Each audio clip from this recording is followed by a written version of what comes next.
A very good morning to all of you. Today we will start the new chapter, Motions of the Earth. It is a very interesting chapter and you should read this chapter very seriously, minutely, because many terms are new for you. You have to know each and every term to understand the chapter. So today I am only giving you the basic concept of the chapter.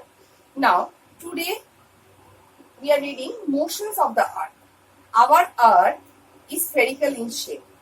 It is spherical in shape and it has mainly two type of motions. One is rotation, the other one is revolution. To understand this, we have to go little back and to different topic. Let us think that we are traveling in a bus or a train. So what do you find, children? Whenever we are looking through the window, we see that we are sitting still and the things which are fixed things, they are moving on its own to your back. That means the trees, the houses, the pillars, vehicles, whatever on the road or on the side, you will see they are going back and you are sitting still. But actually, is it there? No. Actually, we are in motion and they are fixed. Same thing are happening with us also. We are all living on earth. We are living on earth and we are in motion. And everything we find still. That is the reason sun is still, but we find that sun is rising in the east and setting in the west. That means we find that the sun is moving throughout the sky and it is rising and setting every day. But actually, it does not happen like this. Our earth is moving from west to east, and that's why we find that the sun is rising from the east and setting to the west. Just opposite, as we are seeing from the windows. We are in motion, the things are still, but we feel that we are still and the things are moving. Similar way, we are in motion, sun is still, but what do we think? That we are fixed and the sun is moving from one place to another. No, sun is fixed in its own position. Our earth is moving and it is having a slow continuous process. It is moving on its own. When it is moving on its own, this movement is known as rotation. When the earth is moving on its own and every movement has an imaginary path. It is not drawn or no path is over there in the space. The earth is moving in an imaginary path and the movement of its own in a fixed path of its own is known as axis. That means the earth is moving on its own on its axis and this movement is known as rotation. Due to rotation, the day and nights are caused. When it is moving, that means the part in front of the sun is day and the part which is not in front of the sun is night. And when it is rotating and the similar way, the part that is at the back is coming in front of the sun and it is becoming day, and the part which was in front of the sun, it is going back and the night is occurred there. So this is the basic thing of rotation. Now revolution is the movement, annual movement of the earth in an imaginary path, that is orbit.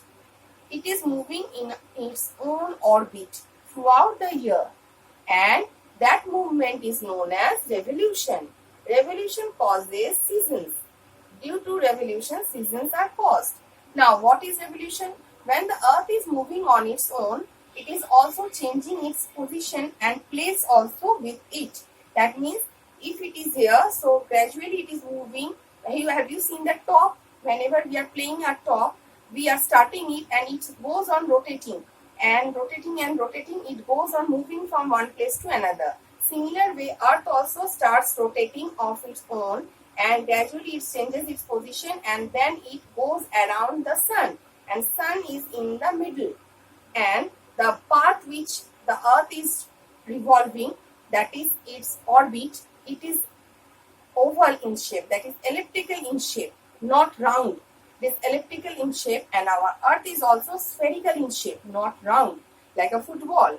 It is spherical in shape. So it is little bit tilted, not straight. The earth is not straight ball like figure. It is little tilted. You can see the figure I have drawn. It is little tilted.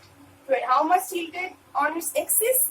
On its axis means this one is axis. If I am dividing the earth and it is becoming little tilted on 23.5 degree north on its axis.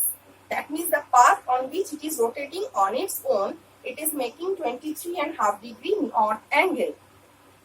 And the line, again an imaginary line that divides the earth into two equal parts. If we are dividing the earth into two equal parts, that imaginary line is known as equator. The line is known as equator. The upper part is known as northern hemisphere and the down part is known as southern hemisphere. That means sphere, as because I told the shape of the earth is spherical in shape. So that's why northern hemisphere and the southern hemisphere. So, and the middle line, it is also an imaginary line drawn to calculate the dates and times and everything. So this is an imaginary line which divides the earth into two equal parts, that is known as equator. And the line where it is rotating, tilting and rotating. That means it is not straight. It is little bit tilted. The earth is little tilted and it is rotating. That's why two things happens here. One is dawn, other one is dusk.